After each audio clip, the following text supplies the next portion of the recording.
GCSE warfare.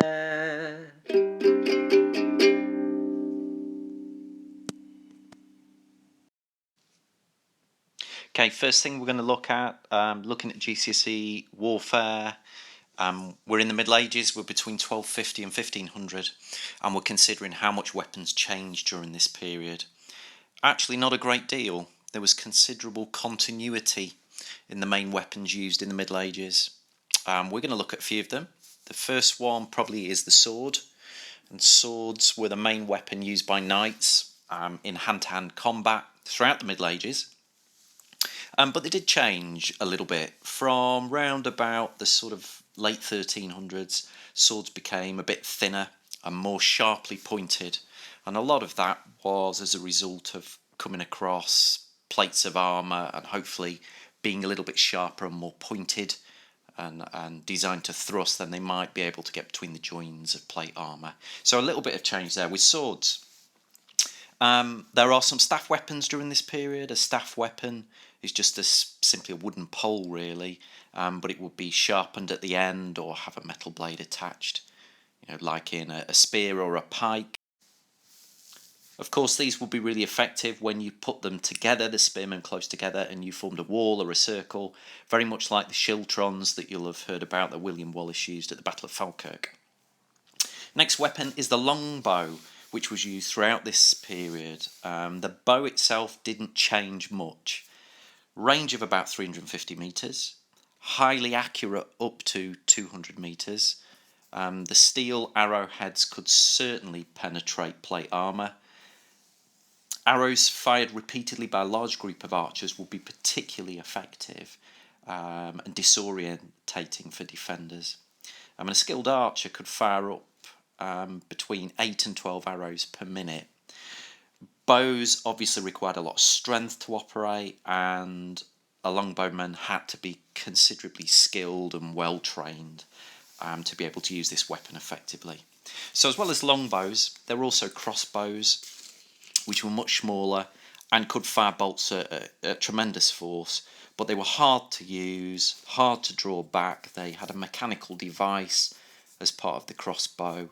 The rate of fire was slow, only about 2 bolts a minute, so not a particularly oft-used weapon. And then finally, as far as weapons are concerned, we have the cannon. First used in Europe about 1320, a new type of weapon using gunpowder as the force to fire a projectile. These projectiles were usually sort of stone shots, and then from the 1400s they did use cast iron cannonballs. Cannons themselves were at first made from rolls of sheet iron, which would be time consuming to bend and reinforce, and it did get pretty expensive. And that's the main reason why there were few cannons until really you get to the 1400s. And it's not until the advancement of manufacturing cast iron in the 15th century, and this became increasingly possible, and made the making of cannon a little bit quicker, a little bit cheaper, and therefore more were produced. From the 1400s, new types of gunpowder also became available, which helped the reliability of cannon and reduced some of the dangers involved in using it. Not particularly good range on cannons, believe it or not, in the early days. The accuracy wasn't great. They tended to be most often used in sieges where they could bring down walls.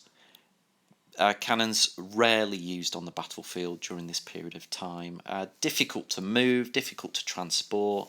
You can't manoeuvre them in battle. So this idea of cannons being pretty revolutionary during this period, not really. It's going to come some time later than the Middle Ages, so it's not really a turning point in warfare during this period.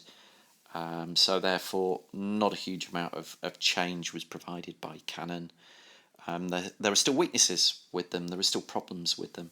There were actually, from the 1350s, small cannons, sort of the original sort of handguns that were used, but they weren't as effective as bows and crossbows, had a limited accuracy and range, and there was still always that danger of them exploding. So unreliability, lack of practicality are big factors here. So we've seen that weapons changed only a little bit, and certainly gradually during the Middle Ages. As far as the composition of English armies during this period, we need to look at whether that changed. And there are two significant, important changes in the composition of English armies during the Middle Ages. The first one being is that the vast majority of infantrymen became longbowmen during this period. And secondly, knights stopped fighting mounted on their steeds, but now it was more common them to fight dismounted. So we'll look at those two aspects really. As far as the size of the English armies were concerned, this fluctuated. There was no permanent army, of course, so armies would be summoned and assembled whenever there was a need. So numbers, the size of the army, did depend upon the seriousness of the threat that was faced during this period. As far as we've said, the first significant change is concerned, that's in infantry, and you get the increased role of archers and longbowmen during this period.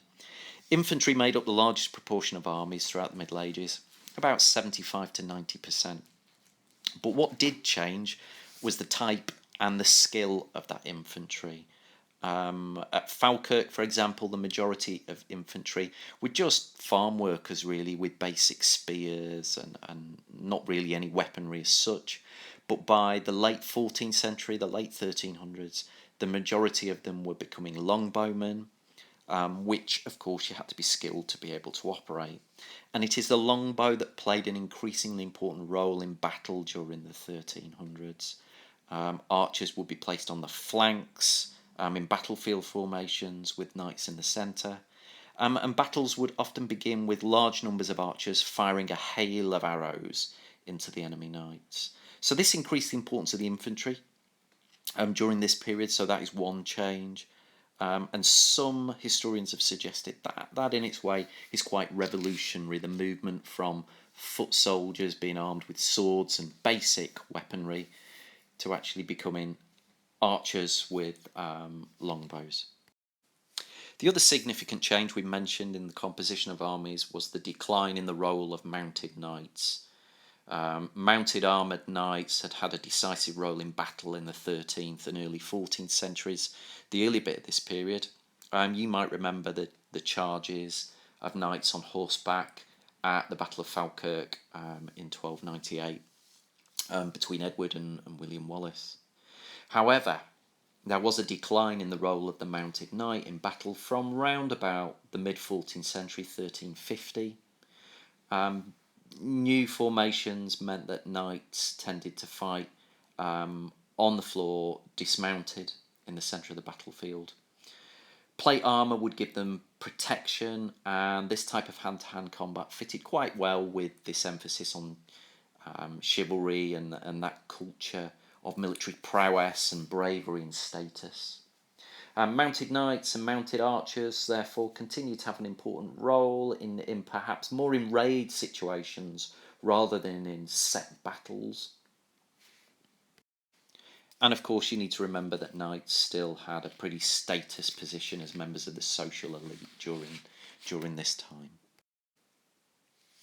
So some change there in the competition of armies related to infantrymen being used as longbowmen more now, and also during the Middle Ages, the decline of the mounted knight.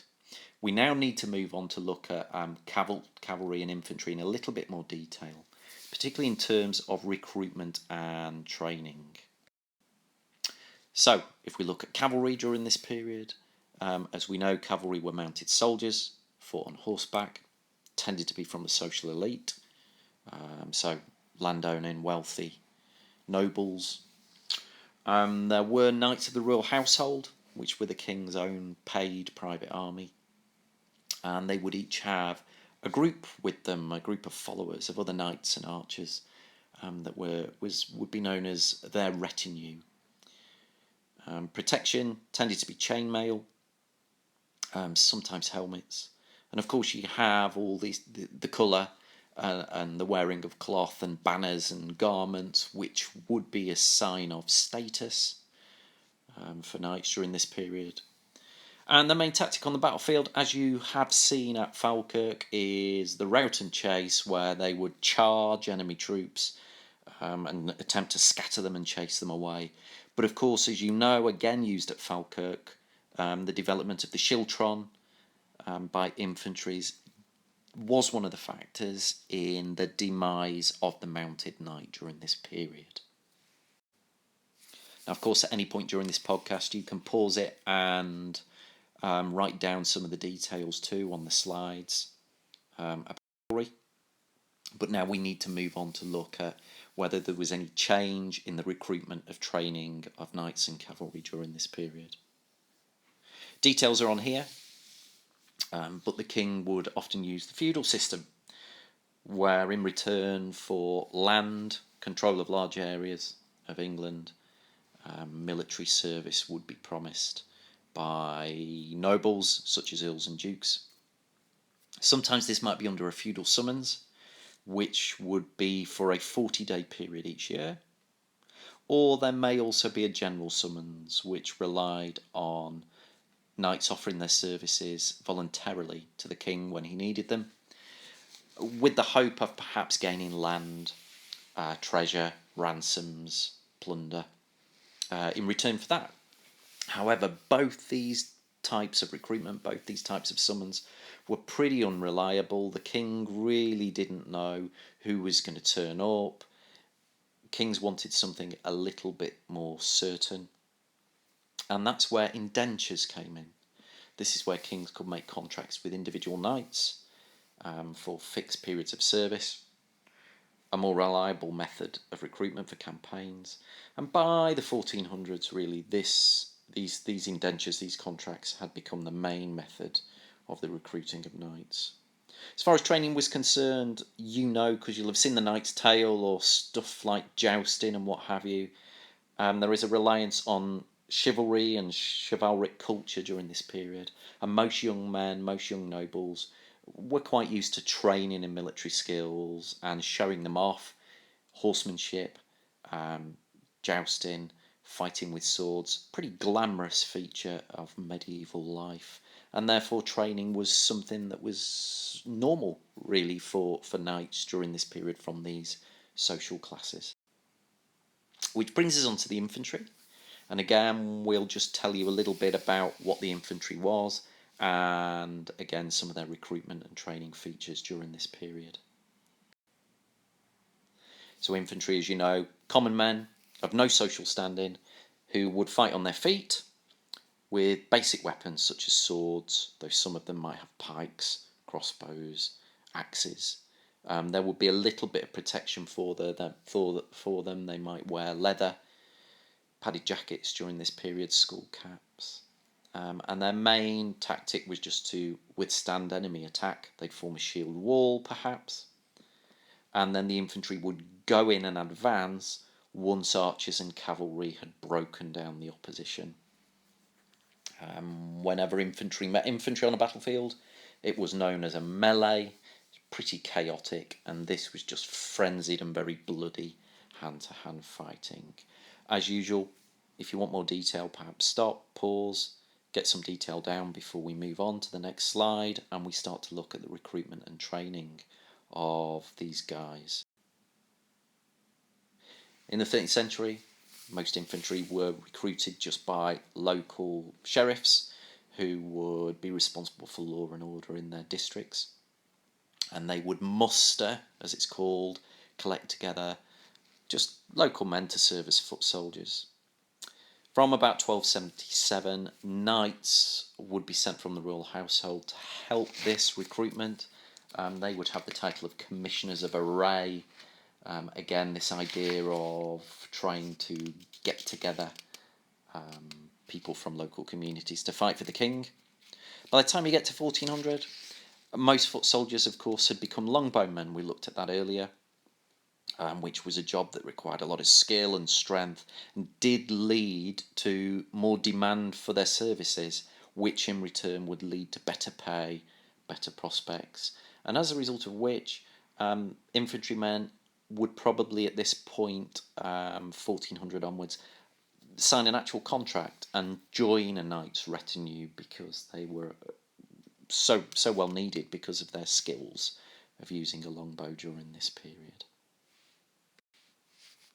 Finally, we do need to consider the impact of war on civilians in the Middle Ages too. We've looked at weapons, we've looked at composition of the army, we've looked at recruitment of training of infantry and also cavalry during this period.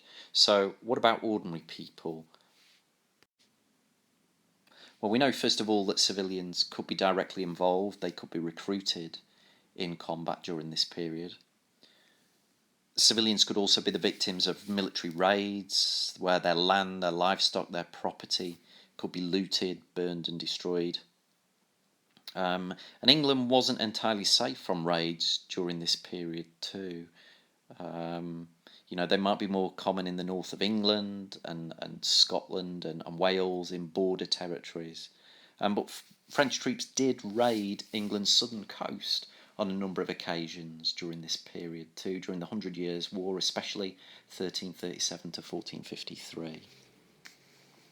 Civilians were not the accidental victims of war. They were deliberately targeted, sometimes for strategic reasons. There is that opportunity for plunder there. Civilians might also suffer if their town was besieged. There were widely accepted rules that said if a town surrendered, it would not be pillaged. But if they held out, then besiegers were entitled to sack, to loot and destroy the town if they finally gained entry. As well as this, for civilians in the Middle Ages, armies obviously couldn't transport all the food supplies they needed with them, so armies would have to live off the land, which meant they would get food and shelter from local population in areas through which they marched. And civilians were expected to provide food and shelter for troops, which obviously had its unfortunate consequences. Large armies, horses, needed a lot of food. And sometimes kings had the right to compulsorily buy up food. This was known as a purveyance. It was one of the most unpopular consequences of the war for civilians. The crown did not pay good rates in purveyance. If it paid at all, payments maybe were made late too. And purveyance, the taking of food, the compulsory buying up of food, did contribute to food shortages, inflation as well during this period. As well as that, wars were expensive. Kings might fund them by direct taxation or indirect taxation all of a sudden. So therefore there was a big link between wars and taxation. The more wars, the more people would suffer from high taxation. As well, which could sometimes spark serious revolt. For example, 1381, where the government attempted to impose a tax to fund the increasingly costly 100 Years' War, which sparked widespread revolt in the southern counties. And you may have heard of it as the Peasants' Revolt. Now, in the 1200s, most civilians would have known very little, if anything, about the detail of wars. Most people were illiterate, and the main way of getting news was through sheriffs who might make announcements.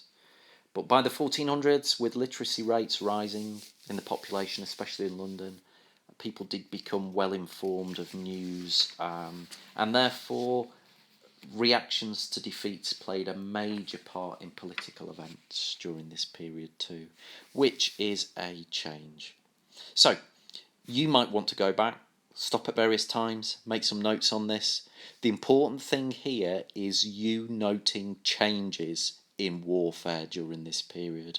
Perhaps sometimes you'll notice continuity, perhaps sometimes change was limited, perhaps sometimes change was significant, but an awareness of change and continuity is especially important in this exam on GCSE warfare. Thank you for listening.